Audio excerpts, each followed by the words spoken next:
Hey guys, it's Jenny with Art for Good. So today I'm going to show you how I created this huge commission piece that I did. This is actually a 4 feet by 3 feet painting, and it had some added complexity. It had some texture and some other things that the client wanted. So let's get into it. So first I'm starting with a modeling paste. I'm using a Golden brand modeling paste, and I'm just using my hands to create some ridges in the painting. So this is actually the first time I've tried doing texture underneath an acrylic pour. And I'm really curious how this is going to turn out, if you'll even be able to see it after the paint has dried. It's going to be a great kind of experiment.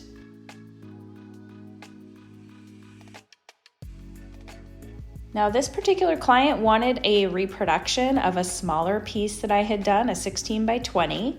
So similar composition and colors. I'll put a link here to that video if you want to watch that as well. This is sort of a duplicate of that, except for the client wanted some darker blues as well and some texture. So I'm now going in with a plastic spoon and I'm just adding sort of these petal looking shapes. And this is what's going to be the clouds or the sky area.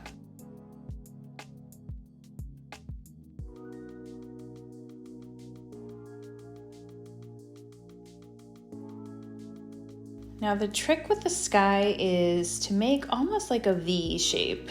It helps with the perspective of the painting. So I'm going to go towards this corner and then I'm going to do the same on the other side.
All right, so now that that has dried for a good 48 hours, I'm going to go in with my fluid acrylic paint.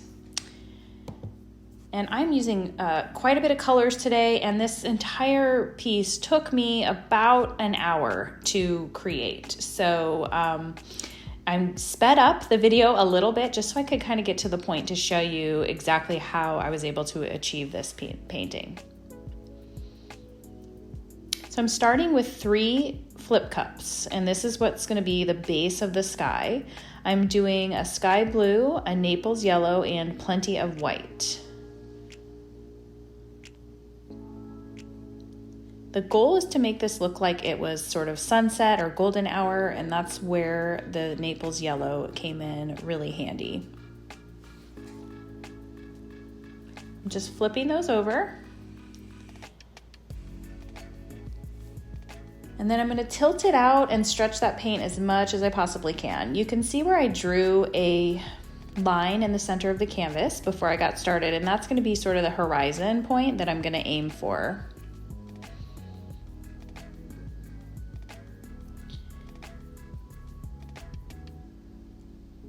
Now it might look kind of scary right now, but I'm gonna use my hairdryer to sort of make those colors blend together a little more.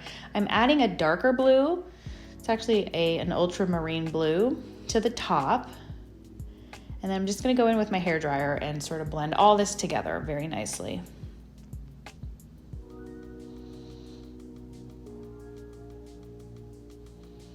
It can be a little bit of a challenge working with a canvas this size.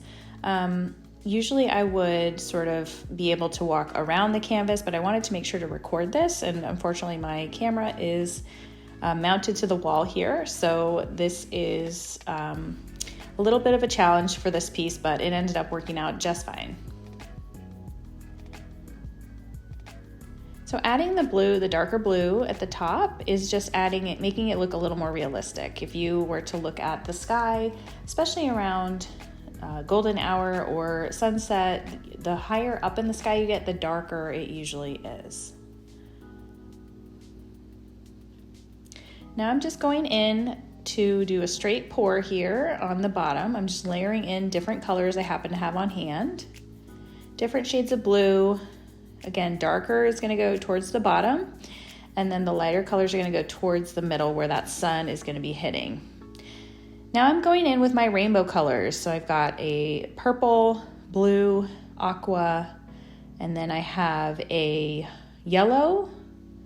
This is a cadmium yellow, medium yellow, and an orange and a red. I'll put all the exact brands and colors that I'm using in the description below.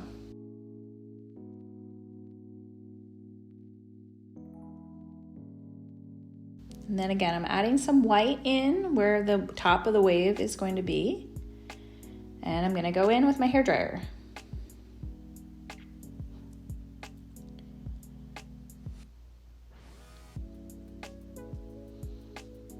I'm using just a standard hairdryer with an attachment, a diffuser attachment. It can be a little tricky working with a hairdryer if you're trying to do a really delicate Dutch pour technique where you're trying to make flowers or what have you. It can be a little challenging, but for this type of composition, I just put it on high, and I also do not worry about it being on heat setting. I'm not going over the paint too many times to where I'd be concerned it'd be drying out the paint.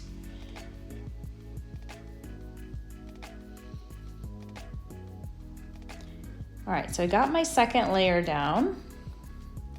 I'm gonna add in a little more dark in the bottom.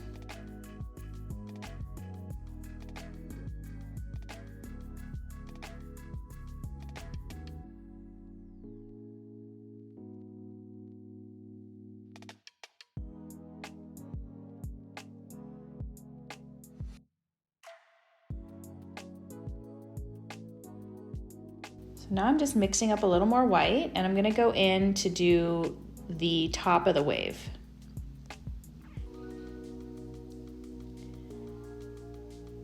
This is exactly how I did it last time, but anyone who's done fluid art will know that it is very difficult to get the exact same composition twice. So If you notice here, I'm gonna do some more adjusting to try to get it to be where I want it to be.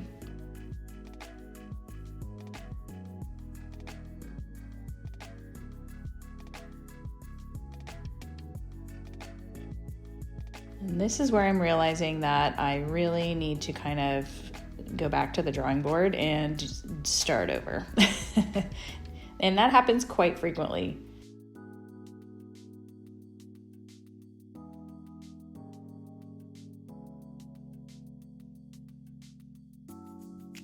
So I'm going back in with another set of rainbow colors.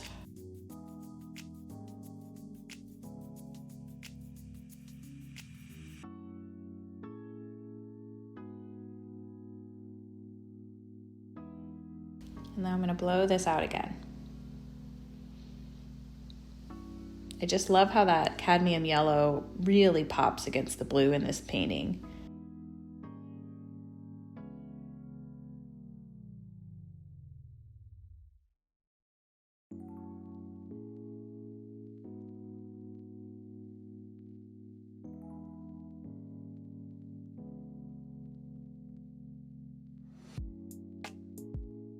So now I'm going to go in with more white.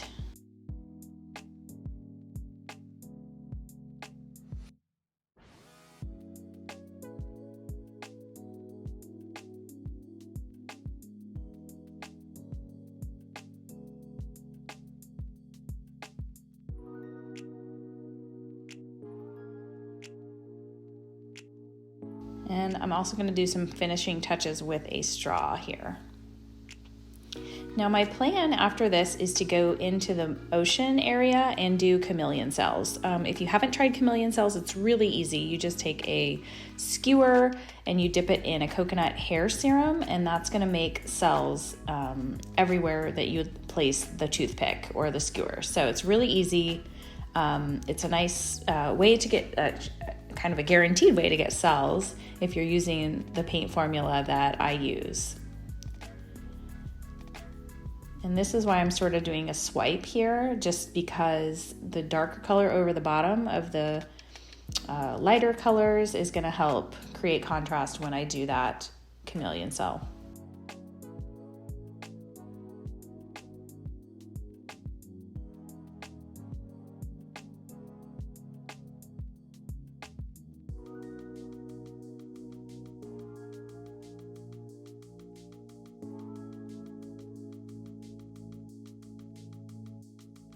Now I'm sort of doing what I call fussing right now, where I'm just kind of fussing over the composition a little bit. And I change it several times, and actually even after I stopped filming, I kind of tweaked it a little bit. And this can be a challenge because sometimes you can go too far and really tweak it too much, and then all of a sudden you're really not liking your piece.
So now after it dried, I went ahead and added some additional texture to the white portions, and I added some finishing touches to the background to make it look a little more like the sky and to highlight those wonderful texture points that I did earlier.